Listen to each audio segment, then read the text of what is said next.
L'enregistrement est démarré. Donc, on va élever nos pensées vers les bons esprits, le guide spirituel de chacun d'entre nous, celui qui est préposé, qui a accepté avec charité, dévouement et engagement sans faille de nous assister dans ce parcours terrestre, pour les remercier de ces occasions que nous avons d'être ensemble, de pouvoir réfléchir, de pouvoir étudier, de pouvoir mieux comprendre ces lois naturelles, notamment celles qui gouvernent le monde spirituel et les relations entre le monde spirituel et le monde incarné. Que ces connaissances, ces enseignements puissent nous aider à travailler et à devenir chaque fois un peu meilleurs, à réaliser ce que nous nous étions engagés à faire avant de nous réincarner, et ainsi avancer sur notre parcours évolutif, avancer vers les connaissances, vers la bonté, vers le bonheur. Et nous souhaitons aussi que ces études, ces lectures, ces réflexions soient utiles pour les esprits qui pourraient nous accompagner ce matin. Voilà. J'ai donc partagé la fenêtre. Donc, sur le programme, sur celui-là, vous ne le voyez pas. On a donc vu la semaine dernière la, la loi divine naturelle, la définition du bien et du mal. Hein, donc, le bien et le mal, selon la philosophie spirit, n'a pas sa référence dans la philosophie spirit, mais dans les lois de la nature. Hein. Le bien, c'est tout ce qui est en harmonie avec les lois de la nature, et le mal, tout ce qui n'est pas en harmonie avec ces lois de la nature. Et donc, on a, comment on fait, où sont écrites ces lois de la nature? Ben, dans notre conscience. Hein. On a bonne conscience ou mauvaise conscience quand on fait le bien ou quand on fait le mal. Et c'est ça qui nous permet de petit à petit mieux les connaître et avancer. Voilà. Donc, c'est une des grandes différences entre le spiritisme et puis d'autres mouvements spiritualistes, hein, c'est que, bon, on va parler justement dans le détail de ces lois naturelles. Donc, on va commencer par la d'adoration, donc la prière, hein, et donc que les références se font toujours pour ces lois naturelles, pas pour ce qui est écrit dans le livre des esprits, etc. Hein. C'est pour ça que Kardec l'a clairement dit, c'est pas hors le spiritisme point de salut, hein, c'est hors la charité point de salut. Donc l'athée ou le matérialiste charitable, il est sur un meilleur chemin que le spirit qui fait rien. Voilà. Donc, alors, hop, donc on va expliquer ce que c'est. On va définir la prière et on va expliquer pourquoi et comment la prière fonctionne, hein, parce que c'est de ça dont il s'agit, quoi. La prière, c'est une émission de pensée. Enfin, là, c'est l'adoration, c'est une élévation de la pensée vers Dieu. Alors, vers Dieu, oui, donc on élève nos pensées vers Dieu, notre Créateur, mais on peut aussi élever nos pensées vers notre guide spirituel, hein, comme on l'a un peu fait au début de cette réunion. On peut aussi élever nos pensées vers des esprits familiers ou autres qui sont là. Hein. Mais Dieu, bon, après, il est à l'infini. Et bon, il y a beaucoup quand on élève une prière à Dieu, elle est entendue par Dieu, hein, c'est parce qu'il est omniscient. Et donc, c'est en général par cet intermédiaire-là que Dieu nous envoie, entre guillemets, des ministres, des bons esprits qui sont attirés par cette prière et qui viennent nous aider concrètement, quoi. Là, c'est vraiment ostensible, je dirais, hein, même si on ne s'en rend pas toujours compte. Donc, cette loi naturelle d'adoration, de prière, elle est dans la loi naturelle. Hein. Pourquoi? Parce que c'est un sentiment inné chez l'humain et on le retrouve chez tous les peuples, quoique sous des formes différentes. Hein. Vous aviez chez l'homme préhistorique, hein, les cérémonies d'enterrement, les cultes, le culte des ancêtres, chez les Égyptiens. Enfin, c'est vraiment quelque chose qu'on retrouve partout et universellement en tout temps et dans tous les peuples du monde, pratiquement. On trouve des traces un peu partout. sous des formes différentes, hein, comme il dit, voilà, c'est plus ou moins mêlé des idées du temps et de l'époque. Hein, au lieu de Dieu, c'était souvent des dieux hein, pour toutes les religions polythéistes, qu'elles soient grecques ou romaines, par exemple, ou hindoues, hein, même si l'hindouisme, c'est pas toujours très clair si c'est polythéiste ou monothéiste.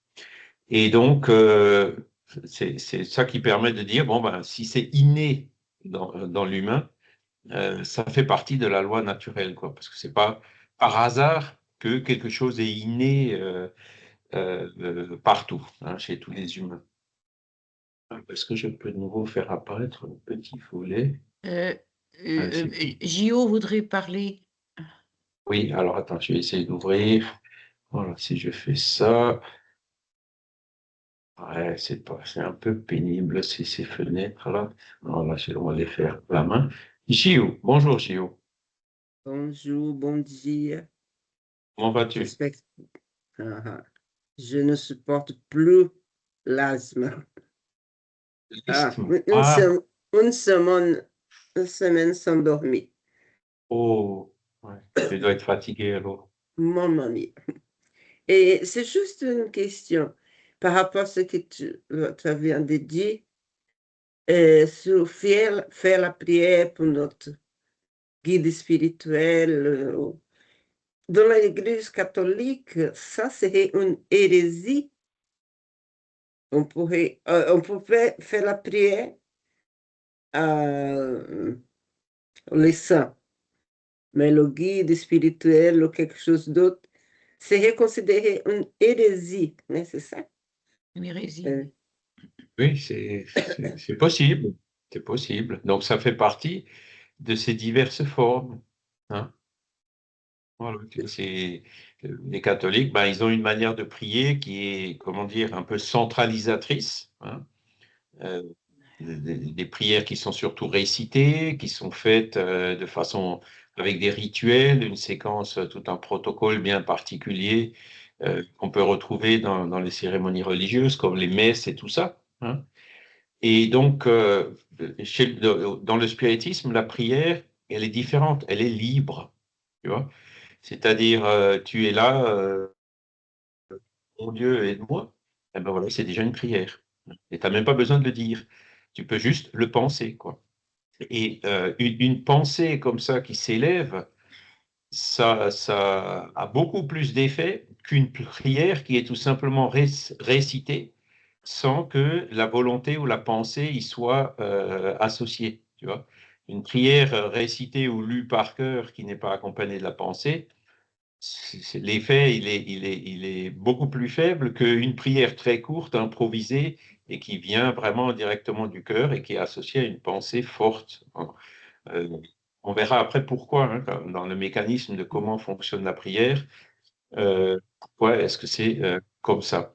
Voilà. Et le catholicisme, bon, en fait, n'aime pas trop que, enfin, même si le prière dominicale, hein, le Notre Père, c'est une prière qui est quand même admise, où donc quand on prie, on s'adresse à Notre Père, c'est-à-dire on s'adresse directement à Dieu. Mais l'Église catholique a tendance de se mettre en intermédiaire entre l'humain et Dieu. Hein, ils n'aiment pas que les humains aillent directement à la divinité. Ils veulent se positionner en arbitre ou en intermédiaire. Mais Exact. bon, ça fait partie de ces différentes formes de prière. Oui, excuse-moi, je t'ai coupé. Non, c'est pas grave. J'enlève cette question parce que quand tu t'avais dit ça, j'ai senti quelque chose d'étrange, comme des choses une sorte de rancune pour avoir senti ce sentiment-là à la prière. Il faut pas que il faut prier, Dieu, il faut prier, on voit Dieu tout en haut, né? N'a pas cette intimité qu'on doit avoir dans la prière avec Dieu, né? C'est un dialogue qu'on doit avoir avec Dieu, né? Et juste pour Oh, complémenter, ma famille, je dis, plus je deviens spirit, plus je deviens catholique, né? Donc, la, sans faire des critiques, mais la prière toujours, né? répéter. Il y a aussi les... Je vais me souvenir, j'ai tout coupé, les compléments. Thierry qui nous écrit, je vais essayer de lui répondre.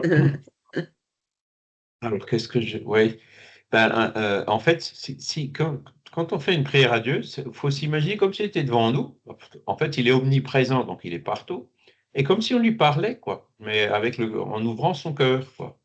C'est ça la prière. Faut être sincère, hein, dans la prière. Il faut que la prière corresponde vraiment à notre pensée. Il ne faut pas mettre des masques, faire des prières avec beaucoup d'ornements et tout, sans qu'il y ait la pensée associée, puisque c'est la pensée qui fait tout, hein. L'ornement, il ne sert à rien, hein. Même, voilà, il vaut mieux des mots tout simples qui viennent de nous, du cœur, et associés à la pensée qui correspond vraiment à notre état d'âme. Hein, et c'est ça qui caractérise la bonne prière, celle qui fonctionne, celle qui porte un effet. Voilà. Franck. Oui, pour répondre à Gio, c'est vrai que ça, c'est propre au catholicisme, hein. Par contre, aussi dans une certaine mesure dans l'orthodoxie. Dans le protestantisme, c'est totalement différent. La prière est libre, elle est directement adressée à Dieu ou à Jésus, peu importe. Il n'y a pas de formule, c'est totalement libre, quoi. Donc, et on ne passe pas par l'Église, on ne passe pas par les saints. D'ailleurs, les saints ne sont pas reconnus, entre guillemets, dans le protestantisme. On ne passe même pas par Marie. Voilà, on est dans une relation directe, on va dire. C'est une des caractéristiques, C'est ça, le par protestantisme. exemple, entre les prières qu'on entend chez nous et celles faites au Brésil, hein. Euh, les, les- Nous, on a plutôt tendance à s'adresser directement à Dieu, à notre Père, quand on prie. Puisque au Brésil, 90% des prières vont s'adresser à Jésus ou à Marie, hein. Alors, il n'y a pas de mal à ça, hein, c'est parce que Dieu, Jésus ou Marie sont des esprits, enfin Dieu c'est l'infini, mais Jésus ou Marie sont des esprits très élevés. Donc, à partir du moment où la prière s'adresse vers le haut, même vers un guide spirituel, c'est le but qu'on recherche, hein. Effectivement, et donc Franck, tu as raison, dans le protestantisme, ils sont beaucoup plus proches donc de la pratique spirit qui est libre et autonome par rapport à une pratique plus encadrée, plus hétéronome, plus contrôlée, plus dogmatisée, hein, ou ritualisée qu'on peut retrouver dans le catholicisme.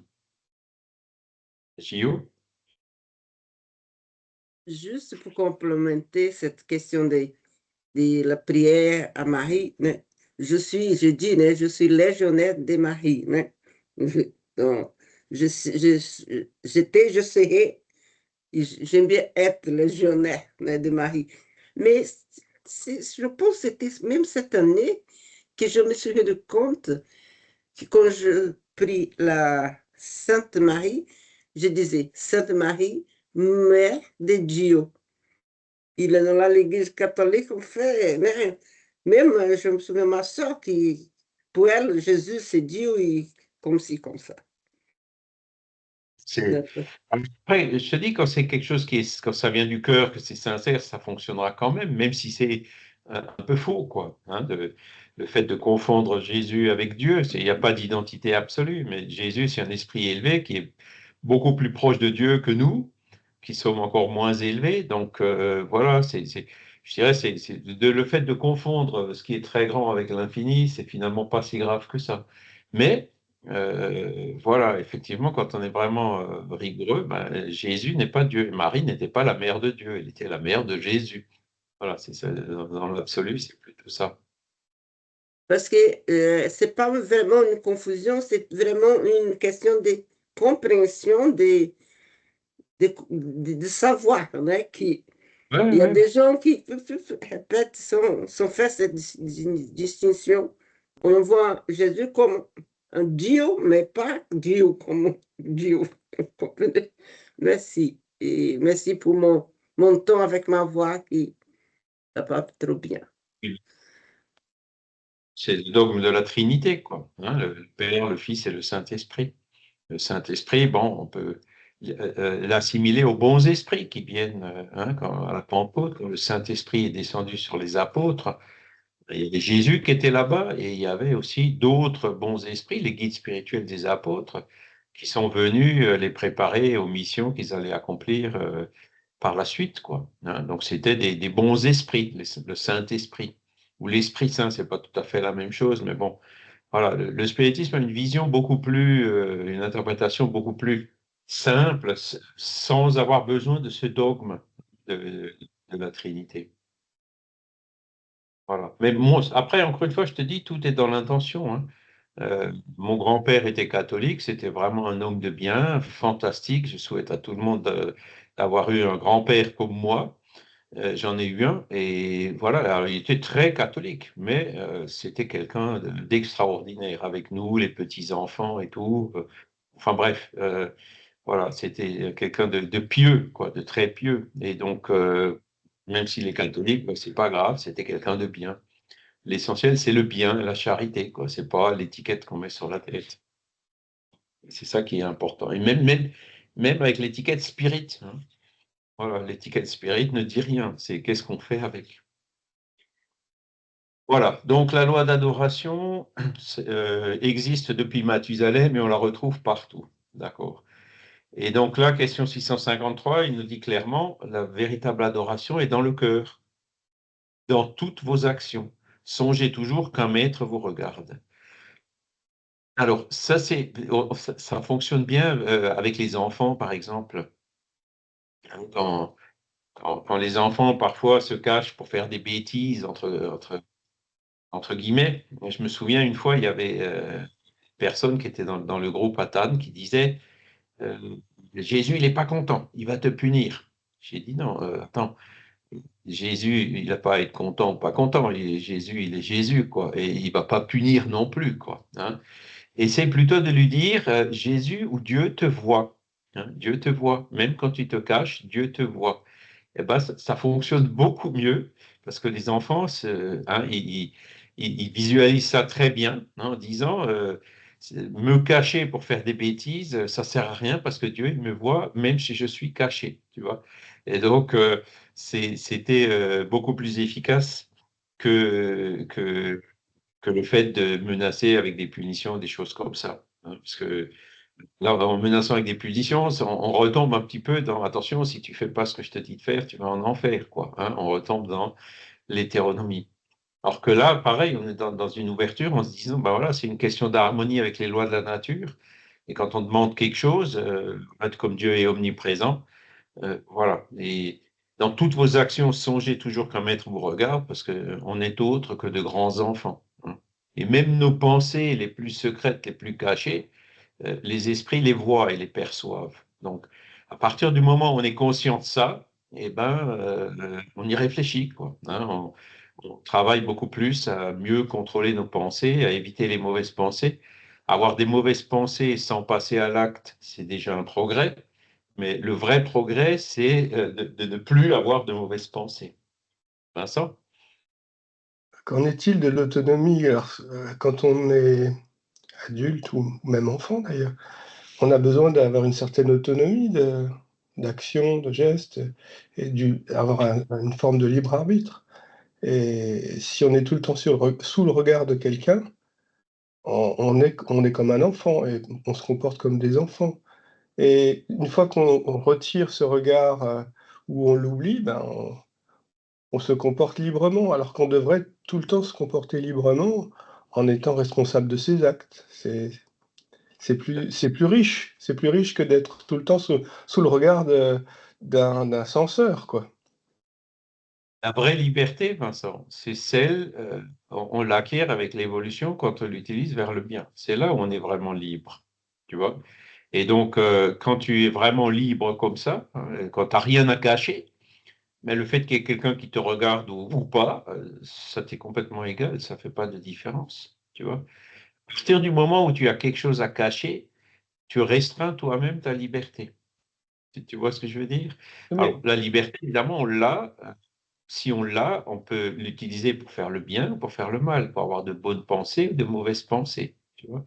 Et le fait de savoir que dans le monde des esprits, tout est transparent, hein, il n'y a pas d'hypocrisie, il n'y a rien de caché.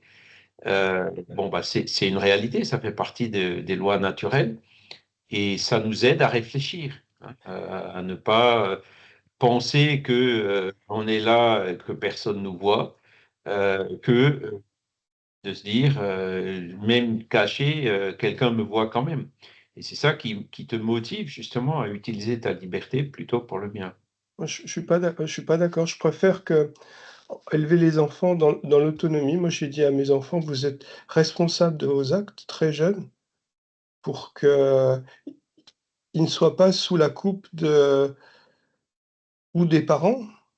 Ça n'empêche pas d'avoir des responsabilités en tant que parent, mais s j'ai préféré leur expliquer les choses plutôt que leur dire, «Il y a quelqu'un qui vous regarde et qui vous censure». Je leur ai expliqué que ça, ben, c'est pas un bon comportement. Tu n'es pas ce comportement, mais ce comportement, tu peux l'abandonner. Ça ne sert à ça ne permet pas de vivre bien en société. Voilà. Parce que ces bons esprits ou Dieu qui nous voit, c'est Dieu qui nous a donné à la liberté, qui donne la liberté à ses enfants, hein. Donc, le fait qu'il te voit ou qu'il te voit pas, tu auras la liberté quand même. Maintenant, après, quand tu dis que les enfants sont responsables, jusqu'à une certaine limite, hein, ils n'ont pas encore la maturité pour être pleinement responsables, hein. Donc, l'enfant de 2 ans, tu ne le laisses pas traverser la rue sans lui prendre la main, tu vois. Donc, c'est un peu relatif, quoi, hein. Mais c'est sûr que l'éducation, enfin la mère poule ou trop d'encadrement des enfants, ça effectivement, ça freine le développement de leur autonomie. Donc, c'est pas, il vaut mieux, c'est pas une bonne éducation. La bonne éducation, c'est justement de leur apprendre à devenir autonomes. Mais ils le deviendront, ils le seront pas tout de suite, hein, selon les différents sujets. Bon, après, le bonhomme vert ou le bonhomme rouge pour traverser la route, ça peut venir assez vite. Mais voilà, il y a d'autres choses où il leur faudra encore plus de maturité, voire passer à l'adolescence ou quelque chose comme ça pour pouvoir le comprendre, hein. Voilà. Donc, la bonne éducation, c'est justement d'apprendre, d'aider ces enfants à aller vers cette autonomie. Ça conduit à des Et de leur, comportements et alors déviants. après, il y a, oui, Ça conduit à des comportements déviants parce que on a besoin d'aimer nos enfants. Aimer oui, nos enfants, c'est pas les enfermer dans un diktat du père ou de la mère. C'est de oui, les conduire à l'autonomie pour qu'ils puissent comprendre, qu'ils puissent mener leur vie. Alors c'est ça. évidemment, il faut leur donner, ce qui est, possible à chaque âge. On va pas leur dire à 2 ans: Tu vas chercher du pain avec, les sous, chez le boulanger». C'est Ouais, trop tôt ou, et ou même à 10 ans, tu vas conduire la voiture, tu vois, il y a des choses que tu ne fais pas faire aux voilà, enfants. voilà, Hein, mais c'est exactement ça, il faut les conduire vers l'autonomie. La surprotection, le surencadrement, ça les inhibe. c'est Mais ça. après, bon, il y a aussi une autre tendance dans l'éducation qu'on voit souvent, c'est de dire, ah, moi, je ne veux pas donner d'éducation éthique et morale ou encore moins religieuse à mes enfants parce que je veux les laisser libres de choisir plus tard. C'est pas un très bon calcul non plus. Enfin, on le verra, je ne sais pas si on l'a déjà vu, si on l'a déjà vu, sur la période de l'enfance. Euh, c'est une période où ils sont plus ouverts, hein, ils sont un peu comme une éponge. Et c'est là où il faut en profiter pour, comme tu dis, leur parler du bien, du respect d'autrui, d'éviter les discriminations, la non-violence. Ces petites graines-là, il faut les semer quand ils sont petits. Parce que de toute façon, quand ils seront plus grands, même à l'adolescence ou encore à l'âge adulte, ils en feront ce qu'ils voudront, hein. Mais si tu donnes rien, ben, il y aura des lacunes qui pourront pas utiliser, même s'ils le voulaient, tu vois, ou qui seraient obligés d'acquérir par eux-mêmes par la suite.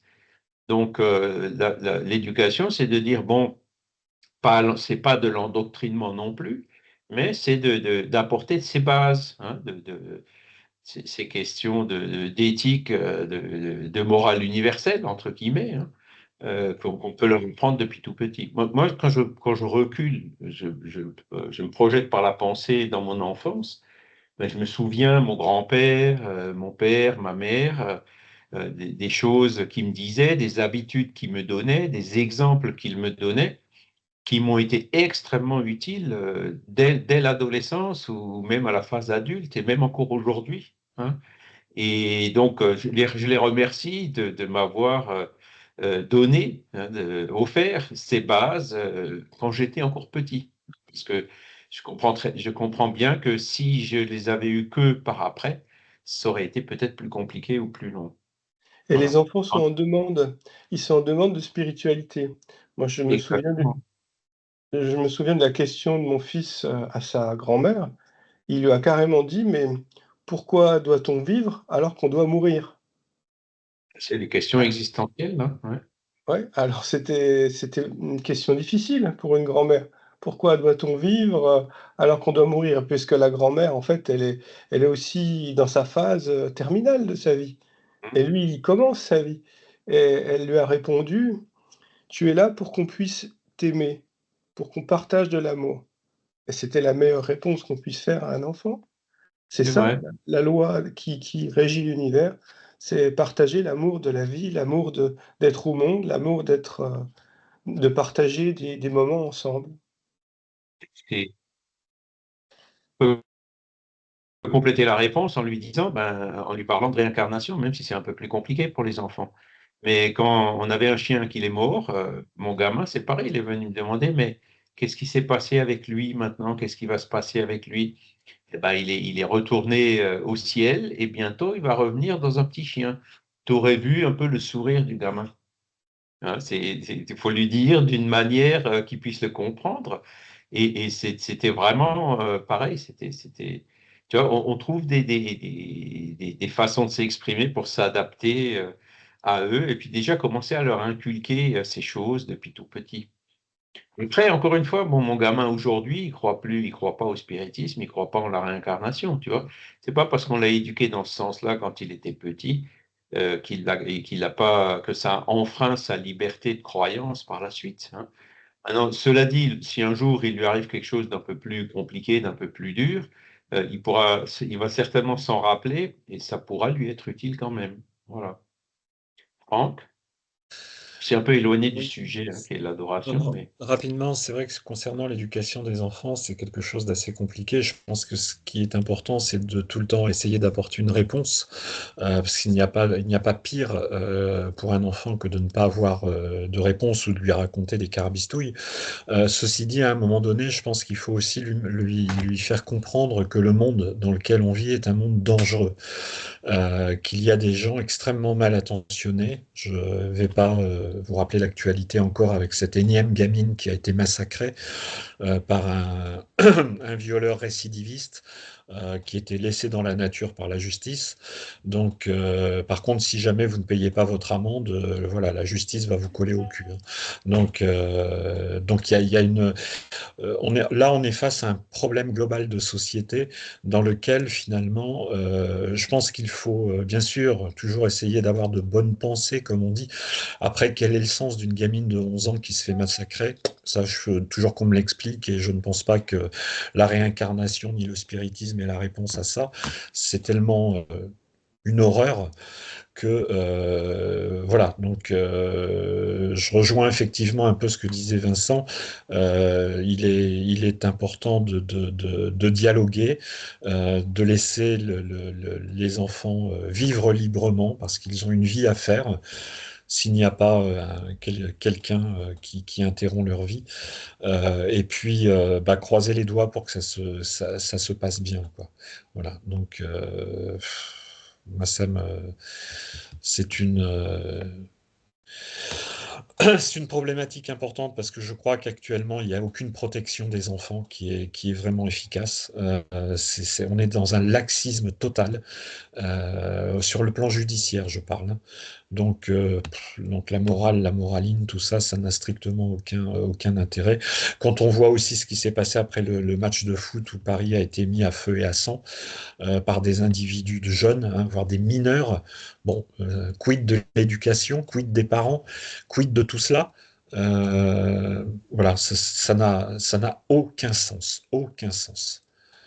Et moi, toutes les explications alambiquées, je les laisse tomber parce que ça ne, ouais, voilà, ça n'a aucun sens. Excusez-moi, c'est un mouvement de colère, mais moi, je supporte plus les discours un petit peu lénifiants concernant ce qu'il faut faire. On est dans une barbarie grandissante qui ne s'arrêtera pas de toute façon, qui ne s'arrêtera pas. Pas trop que c'était intéressant, du moins dans les quartiers où je suis allé, tout était en ordre, hein. Mais bon, c'est sûr qu'après, il y a un peu une tendance aussi des médias à que focaliser sur les quelques événements, souvent assez isolés, qui finissent par être généralisés à tort, Non, quoi. Charles, je suis Effectivement. désolé, ça c'est du déni du réel. Je suis désolé. Là, non, je suis pas d'accord du Et tout.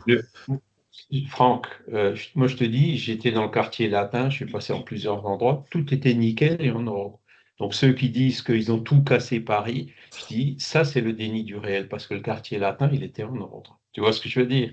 Bien, il y a peut-être les Champs-Élysées, je ne sais pas, à côté du stade ou je ne sais où, ça a été un peu cassé. Mais de là de dire que Paris a été à feu et à sang, ça va beaucoup trop loin. C'est pas la réalité non plus. Je te dis, j'y étais hier, avant-hier et hier. Et j'ai rien vu de cassé nulle part. Enfin Oui, bon, bah, ouais, plus que d'ordinaire, quoi. Donc, tout a été voilà. nettoyé, tout a été réparé, et puis on voit bien un petit peu la gêne des politiques face à ce qui s'est passé, hein. Donc tout le monde est en train de minimiser et tout, voilà, parce que faut pas toucher à ces chères têtes blondes issues de l'immigration, quoi. C'est pas de leur faute, c'est des victimes, voilà. Donc ce discours-là, voilà. Bien, Françoise? Oui, bon, je comprends la révolte de Franck et beaucoup de désespoir, et je comprends la raison, et je l'ai eu dans mon cœur très profondément. Bon, maintenant, je passe à autre chose parce que je dis, euh, je pense que le monde est arrivé là parce qu'on a arrêté l'éducation spirituelle à un moment donné pour les enfants. Il y a une éducation spirituelle qui aurait dû être continuée, mais en douceur, sans asséner telle ou telle vérité et sans respecter la demande de l'enfant à comprendre. Moi, je suis passée par l'école catéchiste, par le catéchisme, et je demandais à comprendre, et il fallait seulement, c'est comme ça, cherche pas à comprendre, c'est comme ça, et voilà. Si on me le disait pas carrément, on me le faisait enfin comprendre. Donc, je pense qu'il manque à la base, de par certaines familles, et c'est dommage, par l'école, malheureusement, on ne peut plus, puisqu'il y a séparation. Il manque cette éducation spirituelle. On aurait pu essayer de, de la faire plus douce. On n'a pas cherché à pas la transformer, mais on a coupé carrément. On a dit, allez, hop, ça, on sépare ceci de ça, et puis voilà. Et puis on met tels enfants ici, tels enfants là. On ne parle plus de Dieu, on ne parle plus de ceci. Chacun fait comme il veut. Enfin, c'était un méli-mélo pour moi.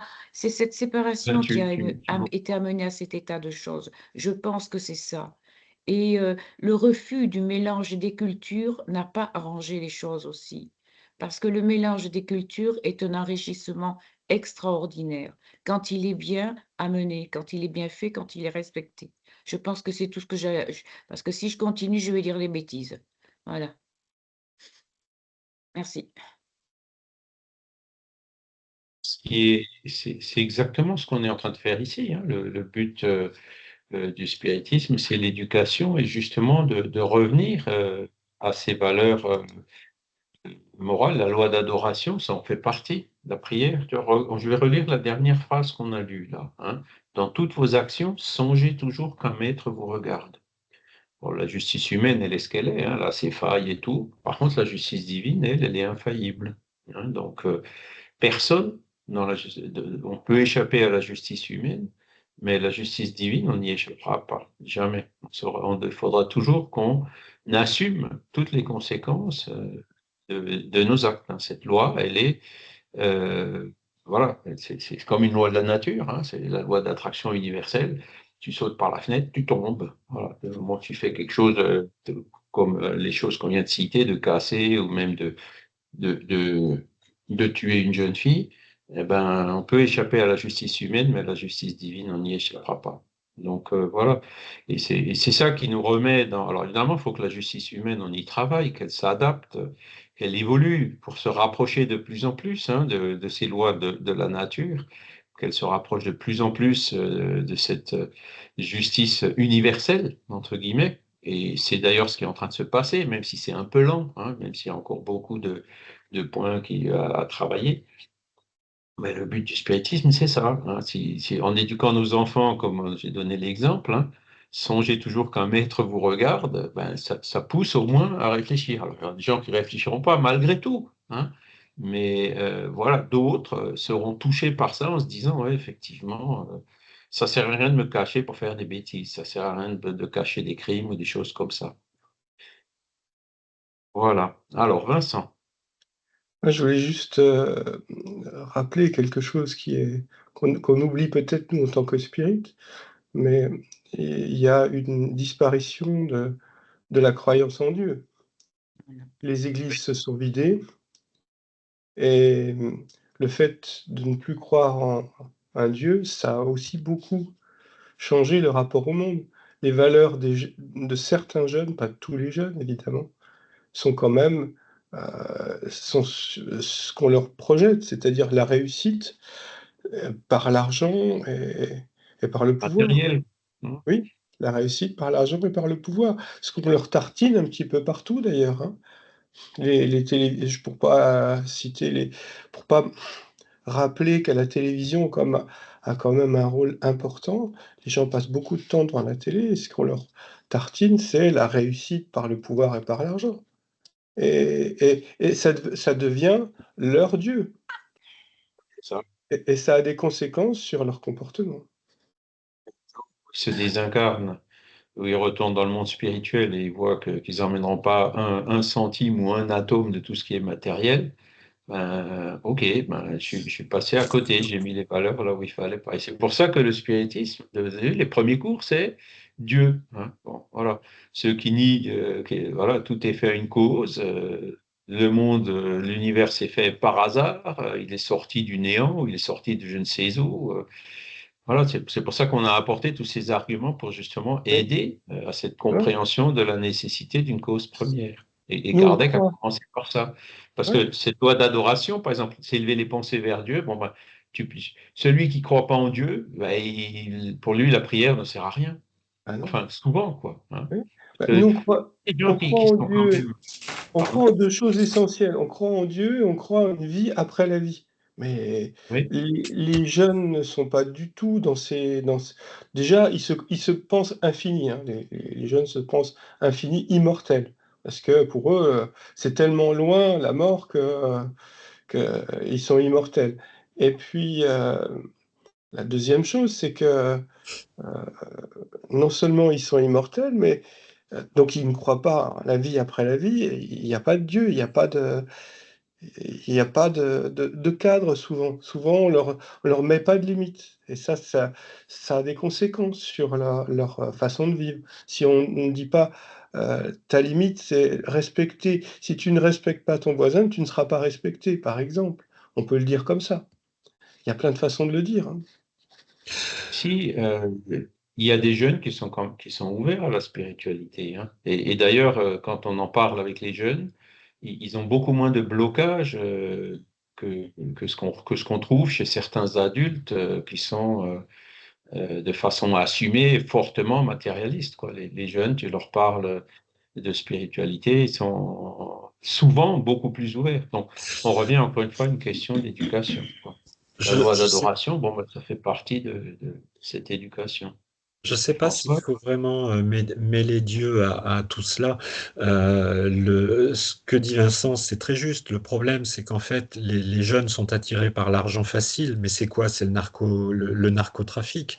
C'est la gangrène de cette plaie qui s'étend partout. Donc, à quoi ça sert de faire des études quand à 14 ans, on peut gagner quasiment 500 € par semaine pour dealer de la drogue? au mépris de toutes les lois et au danger au danger d'autrui. C'est ça. Je voudrais quand même rappeler un élément important. Hier, c'était le, je ne sais plus, 83e, je crois, anniversaire, enfin célébration de la libération de l'Europe par le joug nazi. C'est la première fois cette année où le représentant américain a refusé de se joindre aux représentants européens. Et il a fait une déclaration en disant, quand je pense à nos milliers de jeunes qui se sont sacrifiés pour libérer l'Europe et vous libérer du nazisme, et ce que vous avez fait de l'Europe en laissant une intégration massive vous bousiller complètement. C'est la première fois que ça arrive. Oui, mais alors, Franck, il a fait quoi? Il a fait que développer la haine de son voisin. Si Non, ça n'est pas de la haine. Ça n'est pas de c'est la pas de la haine. haine, c'est de l'amour C'est du peut-être. constat. C'est du constat. C'est tout ça. Excuse-moi, hein, mais la haine de son voisin, ça amène que la guerre. C'est tout. Oui. Oui, Il a fait une bah oui. déclaration, effectivement, Oui, bah, la paix il ne aurait fait une peut exister. déclaration de guerre, c'était pareil, hein. Non, non, non, non, non, il Bah a été si, très, si, non, si. non. Mais ce que disait Churchill, vous voulez la paix, préparez la guerre. La paix ne peut se faire qu'à partir du moment où il y a la Franck, sécurité fais et la très force. attention, fais très attention. Il y a une inversion des valeurs. Quand on parle de paix, on parle de guerre. Quand on parle d'amour, on parle de haine.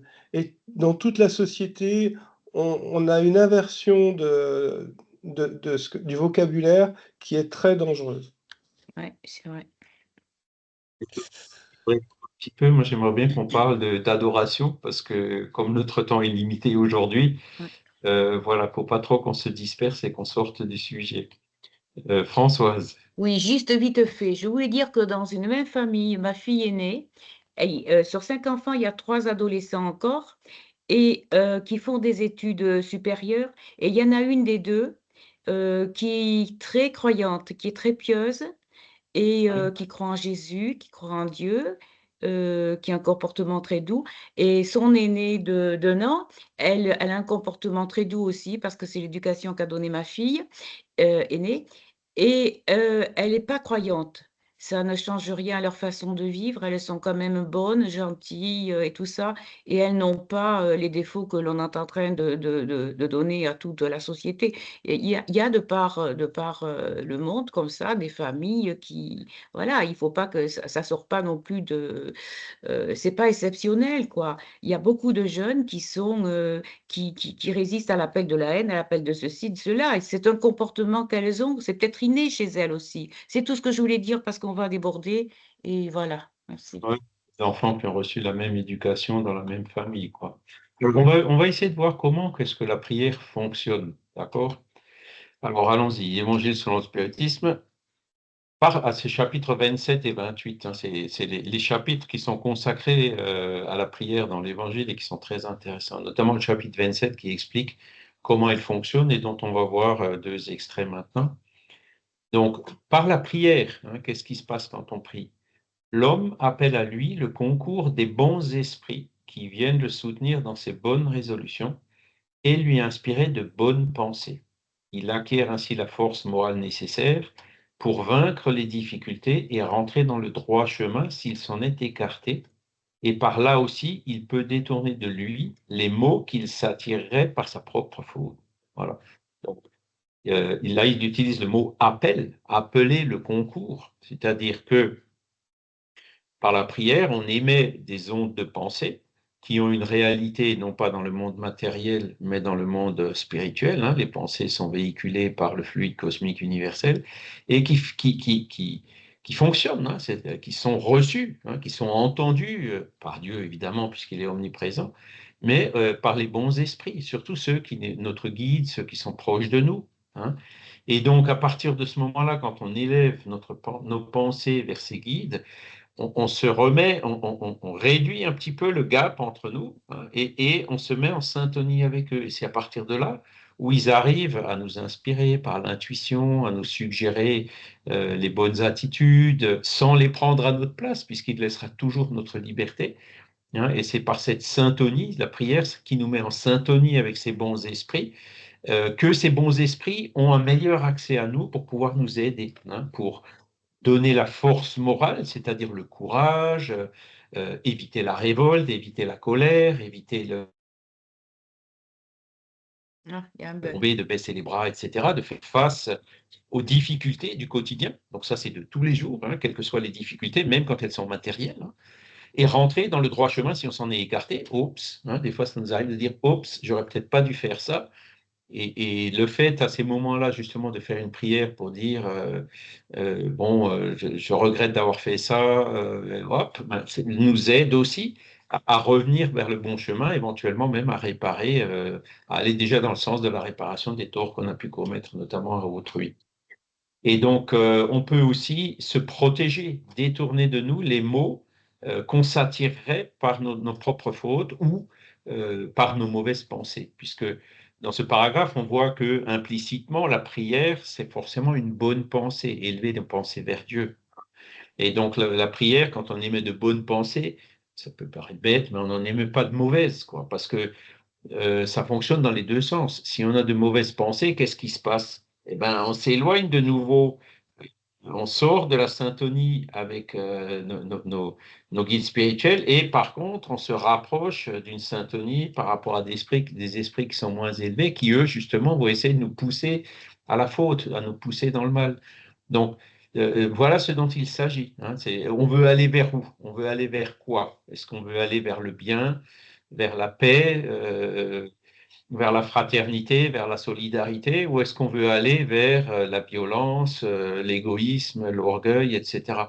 C'est là où on a notre libre arbitre. Et la prière, donc, c'est un outil qui justement nous aide à aller dans le bon sens et à sortir des mauvaises pensées si on y est. Voilà. Et donc, c'est vraiment une action qui est réelle dans le monde des esprits, hein. Nos pensées, encore une fois, là, vous ne voyez pas ce que je pense. Je peux avoir de mauvaises pensées, mais vous ne le verrez pas, puisque bon, je suis quand même un peu obligé de penser ce que j'exprime, parce que sinon, j'y arriverai pas non plus. Mais dans le monde des esprits, la transparence, elle est totale. L'hypocrisie n'existe pas, hein. Donc, c'est ça qu'il faut bien se mettre dans la tête, c'est que, voilà, si on veut cette syntonie avec ces bons esprits, eh ben, il faut aller dans ce sens du bien, dans le sens notamment, donc, dont un des outils, c'est cette loi d'adoration.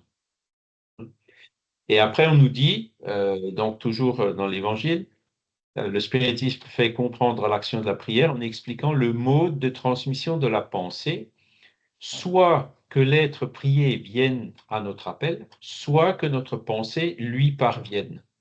Donc là, parce qu'il y a trois formes de prière différentes, hein. Il y a la prière pour remercier, la prière pour demander, hein, et la prière pour donner, pour aider d'autres personnes. Vous avez un proche qui est malade ou JO par exemple, qui a des problèmes de respiration. Bon, ben, on va diriger nos prières vers JO, hein, en disant JO, mon Dieu, aidez JO à soulager cette difficulté qu'elle peut avoir. Mais rien que le fait d'avoir une pensée comme ça, Giol va sentir une espèce de douche fluidique de bonnes pensées qui viennent vers elle et qui vont avoir un effet pour peut-être pas guérir, hein, mais soulager un petit peu. Voilà. Ça n'empêche pas Gio de suivre les traitements médicaux conventionnels. Mais c'est quelque chose qui fonctionne réellement. Vous priez pour quelqu'un qui est sur l'autre côté de la planète ou quelqu'un qui est mort il y a 10 ans, l'adressage, hein, pour utiliser des mots informatiques, la prière, elle parviendra forcément à celui ou celle à qui on la dirige, hein. Donc, c'est une des lois de la nature, hein, que les pensées se transmettent par le fluide cosmique universel. Donc, quand on prie vers quelqu'un, par exemple de désincarner, euh, notre pensée va vers lui, mais il peut aussi, lui, sentir cette prière, et comme dans le monde spirituel, il peut se déplacer un peu comme il veut, hein, instantanément même, hop, il peut venir se rapprocher de nous. C'est comme ça que la prière fonctionne. Et pour se rendre compte de ce qui se passe en cette circonstance, il faut se représenter tous les êtres incarnés et désincarnés plongé dans le fluide universel, le fluide cosmique universel qui occupe l'espace. L'espace matériel et même les dimensions spirituelles, hein, qui vont au-delà de l'espace-temps qu'on connaît, qui s'applique qu'à la matière. Comme ici-bas, nous le sommes dans l'atmosphère. Ce fluide reçoit une impulsion de la volonté. C'est le véhicule de la pensée, comme l'air est le véhicule du son, avec cette différence que les vibrations de l'air sont circonscrites. Hein, le son, plus vous vous éloignez, plus il s'atténue, à bout de certaines distances, vous n'entendez plus rien. Tandis que celle du fluide universel s'étend à l'infini. Donc la pensée qu'on émet aujourd'hui, elle ira à l'autre bout de l'univers instantanément. D'accord ? Lors donc que la pensée est dirigée vers un être quelconque sur la Terre ou dans l'espace, donc incarné ou désincarné, hein, un courant fluidique s'établit de l'un à l'autre, ou un courant d'ondes de pensée, si vous préférez, qui transmettent la pensée comme l'air transmet le son. Donc voilà ce que Kardec nous explique de comment la prière fonctionne. Donc elle a une réalité. Hein, ces ondes de pensée ont une réalité dans le monde spirituel. Donc quand on dirige nos pensées vers le bien, des prières, des choses comme ça, eh ben, ces pensées vont se propager dans tout l'univers. D'accord?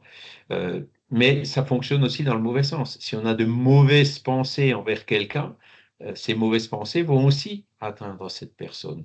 Donc, c'est comme tout outil, on peut l'utiliser dans le bon sens ou dans le mauvais sens. Et donc, la loi d'adoration, c'est justement ce qui nous encourage à utiliser La pensée comme un boomerang, enfin. cette loi naturelle, hein, de la transmission de pensée dans le bon sens. Oui, Françoise, bonjour Géraud. Pardon. La pensée, la mauvaise pensée, c'est comme un boomerang. Vous l'envoyez, mais elle vous Bonjour. retombe, elle vous revient. Exactement. Voilà, en mal. Enfin, tout ce qu'on fait en bien va nous revenir en bien, et Ouais. tout ce qu'on fait en mal va nous revenir en mal. C'est clair. C'est la loi de cause à effet, la loi d'action et de réaction. Et donc, quand on prie, les personnes qui prient beaucoup, bon, aident avec leur prière, mais reçoivent aussi en retour. Prier, c'est bon pour la santé. Se mettre en colère, c'est pas bon pour la santé. Hein, le stress, l'adrénaline, etc.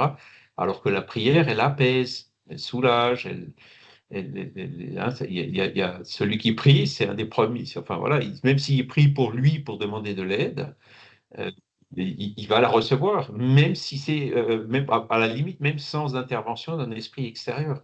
Rien que le fait de prier et d'émettre des bonnes pensées, ça va déjà lui apporter de la paix et de la sérénité. Quelqu'un qui est décédé il y a 20 ans, à qui on en a voulu, mais après à qui on a pardonné, et on peut lui prouver qu'on l'a pardonné, qu'on l'aime, et C'est ça. donc on prie pour lui, enfin, on prie pour la personne, pardon, on prie pour la personne 20 ans après sa désincarnation, et il peut recevoir cette prière 20 ans après, donc parce qu'il n'y a pas d'espace-temps, c'est ça? Tout à fait. Tout à fait, ouais. Même à la limite, si c'est déjà réincarné. Hein, s'il est décédé il y a 20 ans, que c'est réincarné il y a 5 ans, bon, bah, c'est un enfant de 5 ans, mais la prière que tu enverras vers le désincarné va venir sur son esprit, même s'il est déjà incarné, même si tu ne le sais pas. Ouais, c'est incroyable, Et, ben, j'ai du mal à... et c'est la loi de la nature, la loi de transmission de pensée. Et puis donc, non pas hier, vendredi, j'étais à l'Institut Métapsychique International. Ils font beaucoup d'expériences de télépathie. Hein. Les protocoles de Gansfeld et autres, hein, des gens qui ont des casques, qui sont dans des cages de Faraday, à des distances, voilà, avec des protocoles en double aveugle, avec des images qui sont parfaitement aléatoires. Ils essayent de se transmettre les images l'un à l'autre, et donc ils font des calculs statistiques qui montrent que on est largement au-delà du hasard et que ça fonctionne. Hein. Pour ceux que ça intéresse, il y a un livre qui a été écrit par René Barcollier qui en parle, entre Oui. autres. Hein.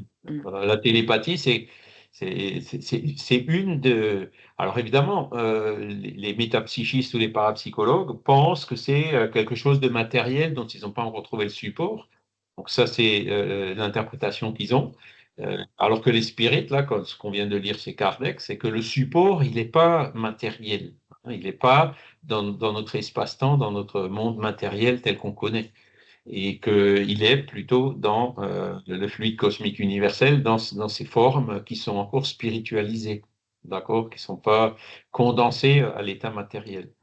Mais le ouais. fait qu'il démontre que la télépathie fonctionne, bon, ça prouve déjà qu'il y a des facultés qui sont quand même assez incroyables chez l'être humain, quoi, hein. Ouais. Jean-Paul, j'étais chez Jean-Paul hier après-midi, on avait une discussion sérieuse qui portait sur des choses très, très sérieuses. Et on a eu la même pensée en même temps sur les deux mêmes personnes en même temps. Et c'est une télépathie qui s'est passée. On est resté, lui, il a l'habitude, il est médium, il est spirit depuis tellement d'années, aussi depuis plus de 45 ans. Mhm. Mais moi, ça m'a un peu impressionné. On a eu de la télépathie. C'est fou, Ah, hein. c'est Ouais. parce que quand une pense, si par exemple là, Françoise, quelqu'un maintenant, même sans que tu le saches, prie pour toi. Mhm. Tu vas être arrosé, entre guillemets, hein. Tu Mhm. vas ressentir ces ondes de Et- pensée que cette personne t'envoie. Alors, ouais. tu ne les ressentiras pas de façon consciente, mais tu ressentiras Un une bien-être, forme de bien-être, une forme de sérénité, tu vois, légèreté. de légèreté, voilà, tu la ressentiras. Et Mm. parfois, effectivement, ça s'objective un peu plus, hein, quand il y a des synchronicités avec une deuxième personne Voilà. ou quand tu peux, après, la personne tu reçois un appel téléphonique, tu penses à quelqu'un Mm. et d'un coup, tu reçois un appel téléphonique de cette personne, tu vois. Ça arrive avec, avec C'est Jean-Paul, oui. c'est ce qu'on appelle les synchronicités. Les Ouais, ouais. synchronicités peuvent partiellement être expliquées par cette transmission de Mm. pensée qui est ce qui est en œuvre aussi dans la loi de l'évolution, dans la prière. Ouais. Voilà. Il y a déjà 58. Des questions par rapport à ça? Alors bon, les prières à Dieu ou à Jésus, peu importe, hein, tout ce qui compte, comme vous Voilà. l'avez bien compris, je pense, c'est la pensée, la sincérité de la pensée, quoi. C'est pour ça qu'on préfère toujours les prières inspirées, même si elles sont maladroites. C'est pas dans une prière, disons ce qu'on a sur le cœur, ce qui nous vient du cœur. Ce sera beaucoup plus efficace que de lire quelque chose où on aura toujours. Alors si en lisant on associe effectivement nos pensées. Parce que typiquement, la prière dominicale que vous trouverez dans le chapitre 28, alors, le chapitre 28 de l'Évangile, Kardec a fait un recueil de prières. Et il le dit bien, hein, dans le chapitre 27 et 28, c'est un guide, hein, pour nous guider dans la prière. Mais ce n'est pas quelque chose à apprendre par cœur et à réciter bêtement, sans y associer la pensée. Mais il y a des principes, il y a des idées. La prière dominicale qui est une forme extrêmement condensée, hein. Il a fait un travail remarquable de dire, ben voilà, chaque verset, il a fait tout un paragraphe qui, voilà ce que ça veut dire, voilà comment on peut l'interpréter, voilà comment on peut, de façon plus concrète, y associer des pensées. Et donc, du coup, même si on fait le Notre Père, qu'on connaît souvent par cœur, eh ben, on peut y associer toutes ces pensées qui sautent pas à l'évidence quand on le fait sans avoir analysé vraiment le sens de chaque verset, hein. Et après, vous avez les autres prières, hein, bon, où c'est les grands principes en fait qu'il faut retenir. Et ensuite, ben, il faut le faire et le dire avec nos mots. Voilà. Voilà. Et c'est quelque chose c'est un outil qui est très fort, la prière, hein, parce que si vous avez un problème, quel qu'il soit, un doute, une situation délicate ou même matérielle, hein, euh, élevez vos pensées, hein. Mon Dieu, aide-moi, mon guide spirituel, s'il te plaît. Là, je suis vraiment dans un gros dilemme. Est-ce que tu peux m'éclairer? Ça fonctionnera. Ça fonctionnera. Il va venir. Il ne va pas faire les choses à notre place, hein. Parce qu'on comme on parlait du libre arbitre tout à l'heure, les bons esprits nous laissent toujours notre libre arbitre. Mais ils vont faire que parmi les idées qui nous viennent en tête, vienne la bonne, et donc on n'a plus qu'à utiliser notre libre arbitre pour dire ah ben celle-là, je vais la prendre. Et donc, pour nous aider, même dans des... Alors après, il y a des gens qui exagèrent, hein. J'ai déjà vu des gens qui disent, ah ben moi, quand j'ai des difficultés à trouver une place de stationnement, je prie pour en trouver une, et puis en général, j'en trouve une. Bon, Oui, peut-être, mais bon, faut pas non plus aller trop loin. Il y a des choses qui... voilà. Vincent? Alors, pour ceux qui n'ont pas été élevés dans la foi, protestante ou catholique ou autre d'ailleurs, on aurait peut-être, moi, personnellement, je ressens le besoin de quelqu'un qui me mette le pied à l'étrier, qui m'aide à mettre des mots, à trouver un équilibre dans ce que je peux que je peux apprendre à prier. Alors moi, je sais que je me suis engagé auprès d'un ami qui a perdu son travail là, parce que l'entreprise a fermé, qui a un petit peu peur parce que sa femme ne travaille pas beaucoup, donc ils vont être peut-être dans des difficultés financières et bon, dans une incertitude de l'avenir. Mais je sais que je suis un peu désemparé. Je vais effectivement dans, l'Évangile selon le spiritisme chercher, des exemples, des prières, un peu toutes faites qui me servent de support, mais personnellement, je suis un petit peu perdu parce que l'écrit, c'est pas quelque chose de facile pour moi et c'est vrai qu'il y a pas d'école de prière dans le spiritisme. En fait, c'est effectivement, Kardec, il a répondu à ce que tu demandes dans l'Évangile selon le spiritisme. Alors, les prières sont en général courtes, hein, et, c'est une demi-page ou deux, trois lignes, hein. Il y a même des prières qui font une ou deux lignes, quoi, qui sont très courtes. Et c'est là où tu vois les idées. Tu vois, à partir du moment où tu as les idées, bon, après, il les a classées. Prière pour soi, prière pour les autres, prière de remerciement, prière pour si on vient d'échapper, pour les ennemis, prière. Tu vois, il a fait différents chapitres, prières pour les personnes qui sont obsédées. Tu vois, et il va loin. Et donc, en général, il y a un petit paragraphe d'introduction, pareil, qui est pas long, hein. Le chapitre 28, il est long, puisqu'il y a toutes ces catégories, mais va dans le chapitre qui va bien, qui correspond à ce que tu cherches, et puis tu verras, ça tient en général sur une, deux, maximum trois pages, quoi, C'est hein. ce que Donc je fais c'est exactement, hein. C'est ce que je fais, mais alors pour moi, les formes écrites restent des formes abstraites parce que je suis un dyslexique, invétéré et donc quand je lis le texte, c'est comme si je voyais un bout de bois où ça a pas de sens. Je ne peux pas m'accaparer le texte. Comme toi, tu peux expliquer le texte au fur et à mesure que tu le lis. Moi, ça reste quelque chose d'abstrait. Je n'arrive pas pour te donner un exemple plus concret, on avait des opérations standardisées pour changer des outils dans la machine. Si j'avais pas fait les gestes avant, j'étais incapable de partir du texte pour faire les actions. Ça restait abstrait. C'est voilà, c'est comme ça. source. La première, c'est fais une prière à ton guide pour t'aider à surmonter cette difficulté le jour où tu voudras vraiment lire quelque chose. Et la deuxième, ben, demande de l'aide à quelqu'un, à moi ou à un spirit quelconque.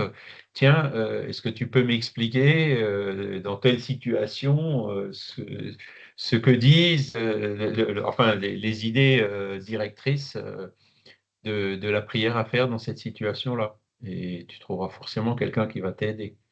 C'est pour ça que pour moi, c'est très important le cours, du dimanche matin parce qu'en fait, ouais, l'écrit n'a jamais été quelque chose que j'ai pu m'accaparer et dans le spiritisme, heu, beaucoup de choses passent par l'écrit, en fait.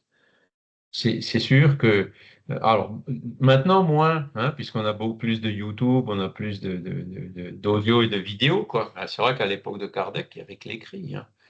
Ou alors l'enseignement oral présentiel, quoi, hein. Il n'y avait pas d'autres solutions à cette époque-là. Aujourd'hui, c'est vrai qu'on a un peu le panel s'est un peu élargi, quoi. Voilà. Bon, après, à la limite, ça, c'est quelque chose qu'on pourrait essayer de faire. Faire une petite série de petites causeries sur ce chapitre 28, sur les différentes catégories de prières. Tu vois.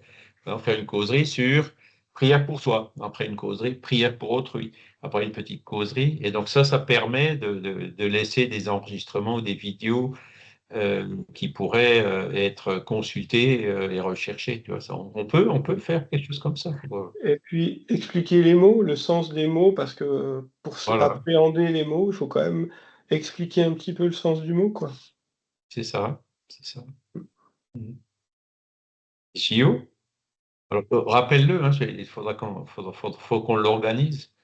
Ça doit exister déjà, peut-être pas en français, mais c'est relativement facile à faire. on va en parler avec Myriam, qui est assez active dans tout ce qui est Radio Kardec, audio en ce moment, et même vidéo. Chio? Alors, je ne sais pas pourquoi, j'étais curieuse pour savoir quel est le contraire de la prière. Je suis allée sur l'Internet et ils disent que c'est un des contraires, c'est malédiction. Et j'ai pensé, Au oh, dire, ouais. Mhm. oui, maudit. Alors, on est en train de prier tout le temps, hein. On doit faire des surveillances à nos pensées, hein, qu'on peut être en train de prier dans le bien ou dans le mal, hein. C'est ça qu'on doit Et faire. c'est dans le bien, hein. Beau Oui. dire, c'est en général, Oh, c'est dans le mal, oui, hein. je sais, mais c'est ce qu'on doit vraiment faire, c'est surveiller notre pensée, hein. C'est par la pensée qu'on prie, hein. Et, et j'étais en train de voir aussi l'origine de mon prière. No Brésil, c'est quelle la différence entre faire une prière et faire une oração? Au Brésil, il y a même la reza. Reza est plutôt d'origine. Là, je euh, t'avoue que je peux pas répondre à cette question parce que, mais alors c'est vrai en français, le mot oraison existe aussi, hein, on parle de l'oraison dominicale, me semble-t-il, mais Ouais. il faudrait que je regarde quelle est la différence entre les deux. et au Je Brésil, préfère utiliser le mot prière parce qu'il est plus simple, euh, quoi. et au Brésil, on a la reza, que c'est plutôt, je crois, qui vient des questions africaines, hein. C'est fait Ouais, des. chose qu'on Merci. connaît un petit peu moins ici. Oui. Tu vois, là, il dit tout simple, hein, soyez béni, mon Père. Ça suffit, c'est déjà une prière. Pardonnez-moi car j'ai péché. Pouf, c'est déjà une prière. C'est pas la peine d'aller plus loin. Donnez-moi la force de ne plus faillir, le courage de réparer. Ça, c'est juste une phrase. Et c'est pas la peine de l'apprendre par cœur, quoi. Après, avec l'habitude, ben, ça vient, quoi. Et Léon Denis aussi qui parlait beaucoup de la prière. Enfin bref, le Notre Père. Beaucoup. Voilà. Alors, ça, c'est pour cette loi d'adoration. Après, bon, il y a aussi ce qu'on appelle l'évangile au foyer, quoi, c'est-à-dire passer une fois par semaine pendant une petite demi-heure à un jour et heure fixe, faire des lectures, quoi, et puis des prières et dire ce qu'on a sur le cœur. Ça fait beaucoup de bien aux participants et aussi à l'environnement spirituel de la maison. Des choses toutes simples. Voilà. Et donc, la semaine prochaine, on verra la loi de liberté. Hein, on en a déjà un petit peu parlé aujourd'hui. Qu'est-ce que c'est que la liberté? Qu'est-ce que c'est? Est-ce qu'on a une liberté totale ou pas? Hein, liberté de pensée, liberté de conscience, libre arbitre. Et ce qui accompagne forcément la liberté, c'est la responsabilité. Machine qui n'est pas libre n'est pas responsable. Mais l'humain qui est libre, il est responsable des choix qu'il fera. Voilà. Gio? Je suis tout à fait au contraire. Le jour que je ne peux pas parler, j'ai envie de parler et de poser des questions. Et quand le sujet, le, je viens de dire au foyer, l'évangile au foyer, le fait de faire une fois par semaine, un jour fixe, ce n'est pas un rituel, c'est que la finalité. On pourrait voir ça en un autre moment, mais ça ne devient pas un rituel.